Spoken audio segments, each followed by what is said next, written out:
Public school की online कक्षा में आपका स्वागत है। देखिए अपना 8वां पाठ चल रहा था प्राथमिक व्यवसाय और उसमें अपन ने प्राथमिक व्यवसाय के प्रकार पढ़ रहे थे, जैसे लकड़ी काटना है, पशुपालन है, पशुचारण है, कृषि है। तो ये अपन पढ़ रहे थे विस्तार से। उसमें कृषि के अपन ने कई प्रकार पढ़ लिए थे, जैसे जीवन निर्वहन कृषि थी, स्थानांतरित कृषि थी, आदिम कृषि थी, फिर विस्तृत वाणिज्य कृषि थी। कल अपने ट्रक कृषि और डेयरी कृषि और बागायती कृषि के बारे में पढ़ा था। आज देखिए कृषि का अगला प्रकार है फलोद्यान कृषि। देखिए फलोद्यान, उद्यान का बाग बगीचे जिसमें फल उगाए जाते हैं, कि यह भी कृषि का एक विशिष्ट प्रकार है। यानी ये भी देखिए फलोद्यान भी कृषि का एक विशिष्ट प्रकार है, जिसमें ट्रक फार्मिंग की तरह साग सब्जियों की जगह फल फूलों की कृषि की जाती है। यानी जो ट्रक फार्मिंग था ना, उसमें तो अपन ने पढ़ा था कि साग सब्जियां उगाई जाती है और 24 घंटे में वो बाजार तक भेज जाती है। इसकी जगह देखिए यहाँ फल और फूलों की कृषि होती है। फल और फूलों की मांग नगरों में अधिक होती है। विभिन्न भागों में विभिन्न प्रकार के फल उगाए जाते हैं। ज़्यादातर नगरीय क्षेत्रों में फलों की और फूलों की मांग रहती है। तो विभिन्न जो भाग है नगर के, उनमें फल उगाए जाते हैं, जैसे उष्णकटिबंधीय क्षेत्रों में केला है, आम है, नारियल है। शीतोष्णकटिबंधीय क्षेत्रों में सेब है, नाशपाती है। भूमध्य सागर के आसपास वाले क्षेत्रों में नींबू है, नारंगी है, संतरा है, अंगूर है। ये क्या है? मुख्य फल है। तो ये फलोद्यान कृषि को ज्यादा याद नहीं रखना है, ये भी कृषि का एक विशिष्ट प्रकार है, जिसमें जो ट्रक फार्मिंग अपन ने पढ़ी थी ना, कि जैसे ट्रक फार्मिंग में तो साग सब्जियों की कृषि करते हैं और वही 24 घंटे भरकर बाजार तक पहुँचती है। उसकी जगह यहाँ देखें तो फल और फूलों की कृषि होती है। फल और फूलों की मांग नगरों में ज्यादा रहती है, तो विभिन्न भागों में विभिन्न प्रकार के उगाते हैं, फल उगाते हैं। उष्णकटिबंधीय क्षेत्रों में देखिए तो जैसे केला है, आम है, नारियल है, ये उगाएंगे। और जो ठंडे प्रदेश हैं, शीतोष्णकटिबंधीय क्षेत्र, वहाँ सेब, नाशपाती, और भूमध्य सागर के आसपास वाला क्षेत्र है, वहाँ नींबू, नारंगी, संतरा, अंगूर, जो खट्टे फल है, उनकी कृषि की जाती है। अगला देखिए प्राथमिक व्यवसाय अपना लकड़ी काटना। ये सब कृषि के प्रकार थे। ये भी देखिए मानव का एक प्राथमिक व्यवसाय है। इसमें भी वनों से लकड़ी काटना, उसके लट्ठे बनाना, उन्हें आरा मशीनों तक भेजना शामिल होता है। यानी इसमें भी क्या होता है? मुख्य कार्य कि प्राथमिक व्यवसाय के अंतर्गत आता है लकड़ी काटना। वनों से लकड़ी काट लेते हैं, उसके लट्ठे इकट्ठे कर लेते हैं उन्हें, और जो आरा मशीन होती है उन्हें वहां तक भेजते हैं। इस व्यवसाय में भी अन्य व्यवसाय की भांति बदलाव आया है। पहले लकड़ी को केवल ईंधन के लिए काटा जाता था, जलाने के लिए काम में लेते थे, लेकिन आज इसका प्रयोग कई उद्योगों में कच्चे माल के रूप में किया जाता है। कागज व फर्नीचर उद्योग इसी पर आधारित है। यानी कागज बनाने वाले उद्योग हैं, फर्नीचर का जो सामान वगैरह बनता है उस पर आधारित उद्योग है। लकड़ी काटने का व्यवसाय उष्णकटिबंधीय प्रदेशों में प्राथमिक स्तर पर किया जाता है। यानी लकड़ी काटने का जो ये कार्य होता है, वो उष्णकटिबंधीय जो क्षेत्र है या प्रदेश है, उनमें देखें तो प्राथमिक स्तर पर किया जाता है। तो यह लकड़ी काटना कोई ज्यादा याद नहीं करना, इतना ध्यान रखना है प्राथमिक स्तर का क्या एक व्यवसाय है। उसके बाद देखिए अपना प्राथमिक व्यवसाय में अंतिम देखिए तो आता है अपना खनन कार्य। देखिए खनन, कि जिन स्थानों पर खनिज पाए जाते हैं वहीं पर खनन कार्य विकसित हो पाता है। भाई उन क्षेत्रों में देखिए जहां खनिज पाए वहीं विकसित होगा, क्योंकि खनिज नहीं होंगे तो वहां खनन कार्य हो ही नहीं सकता। खनन कार्य का अर्थ होता है खनिजों को भूगर्भ से बाहर निकालना। यानी खनन कार्य में क्या होता है? जो विभिन्न प्रकार के खनिज पाए जाते हैं उनको पृथ्वी के भूगर्भ से क्या निकालते हैं? बाहर निकालते हैं। खनिजों के विश्व वितरण में अत्यधिक असमानता है। खनिज प्राकृतिक रासायनिक तत्वों का यौगिक है। यानी अलग जो रासायनिक तत्व हैं उनके यौगिक, दो या दो से अधिक जो रासायनिक तत्व, उनसे क्या होता है? इनका निर्माण होता है।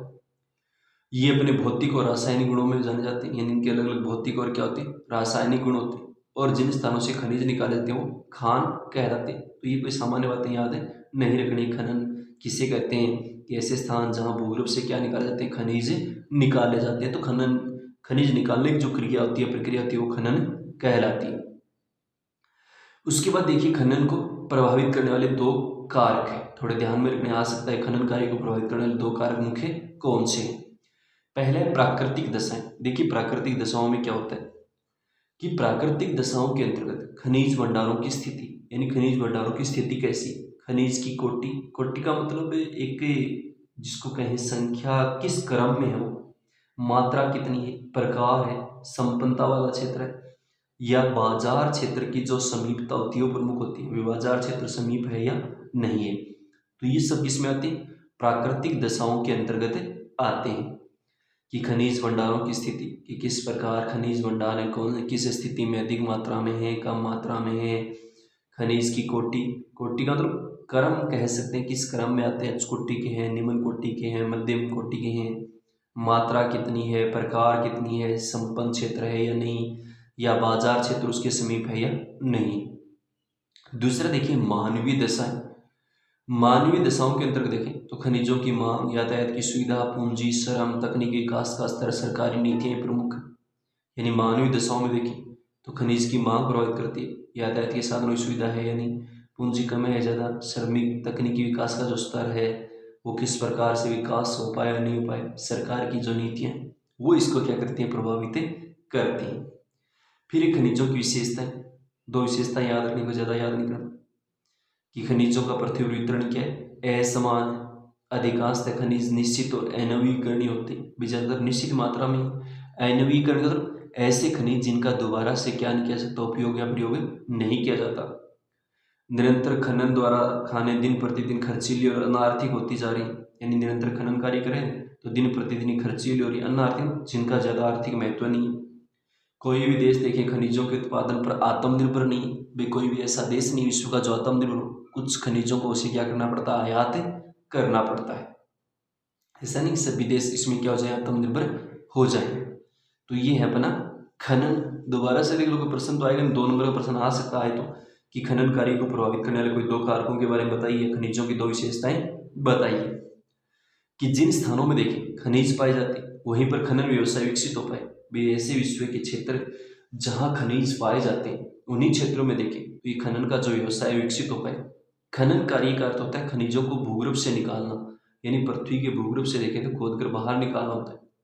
खनिजों के विश्व वितरण में अत्यधिक असमानता है, यानी समानता है नहीं। खनिज अपने प्राकृतिक रासायनिक तत्व और यौगिक, यानी अलग अलग इनके रासायनिक तत्व हैं, यौगिक यौगिक 2 या 2 से अधिक तत्वों से मिलकर बने हैं। ये अपने भौतिक और रासायनिक गुणों से जाने जाते हैं, इनके जो भौतिक गुण हैं, रासायनिक गुण, उनसे पहचाने जाते हैं। जिन स्थानों से खनिज निकाले जाते हैं उन्हें खान कहते हैं, यानी ऐसे स्थान जहाँ से खनिजों को निकाला जाता है, खनन किया जाता है, वो खान हो गए, खनन कार्य हो गए। फिर खनन कार्य को प्रभावित करने वाले कारक, प्राकृतिक दशाएं और मानवीय दशाएं दोनों याद करनी। प्राकृतिक दशाओं के अंतर्गत खनिज भंडारों की स्थिति, किस स्थिति में, खनिज की कोटि, कोटि का क्रम, मात्रा, प्रकार, संपन्नता है, बाजार, ये प्रभावित करते हैं। कि बाजार ज़्यादा समीप होगा तो निश्चित सी बात है खनिज समृद्ध क्षेत्रों का विकास है, उद्योग वगैरह लगाए जा सकते। संपन्न क्षेत्र तो बहुत अधिक मात्रा में खनिजों का खनन वहाँ किया जा सकता है। मानवीय दशाओं में देखिए तो मानवीय दशाओं के अंतर्गत खनिजों की मांग, यानी खनिज की मांग कम है या ज़्यादा, यातायात की सुविधा है या ना, पूंजी है, पूंजी भी आवश्यकता रहती है, श्रम, श्रमिक, तकनीकी विकास का स्तर कम या ज़्यादा, सरकारी नीतियां हैं ये भी प्रभावित करती हैं। भी सरकारी नीतियां अच्छी होंगी तो खनन कार्य अच्छा किया जा सकता है, ज़्यादा वहाँ पर बढ़ावा मिलेगा। फिर विशेषताएं 2 ही याद करनी, कि वितरण है समान है, ज़्यादा निश्चित होते हैं, नवीकरणीय होते हैं, दोबारा इनको उपयोग में नहीं लिया जा सकता। निरंतर खनन करेंगे तो दिन प्रतिदिन खर्चीली और अनार्थिक होती जा रही है खनन कार्य। और कोई भी देश देखें तो खनिजों के उत्पादन पर आत्मनिर्भर नहीं है, यानी कुछ खनिजों का उसे क्या करना पड़ता है, आयात करना पड़ता है। तो ये अपना 8वां पार्ट था, प्राथमिक व्यवसाय उसके प्रकार। तो अच्छे से याद करने 2 प्रश्न तो बड़े में, एक तो चलवासी पशुचारण और एक वाणिज्य पशुचारण की तुलना, इनकी क्रियाविधि, विशेषता और क्षेत्र के आधार पर। और एक जीवन निर्वहन कृषि और विस्तृत वाणिज्य जो नाज कृषि थी, अपन ने इसके क्षेत्र और क्रियाविधि विशेषता याद करनी। बाकी छोटे प्रश्न में बागाती कृषि किसे कहते हैं, डेयरी कृषि किसे कहते हैं, दुग्ध कृषि क्या है, ट्रक कृषि क्या है, इन सब की विशेषताएं याद करनी है। तो ये अपना इसके साथ 8वां पाठ आज समाप्त होता है, प्राथमिक व्यवसाय, जो चौथी इकाई में था अपना। कल अपन अपना जो अगला पाठ है 9वां द्वितीयक व्यवसाय, उसमें पढ़ेंगे उद्योगों के बारे में। तो आज के लिए इतना ही पर्याप्त, कल अपन आगे पढ़ेंगे।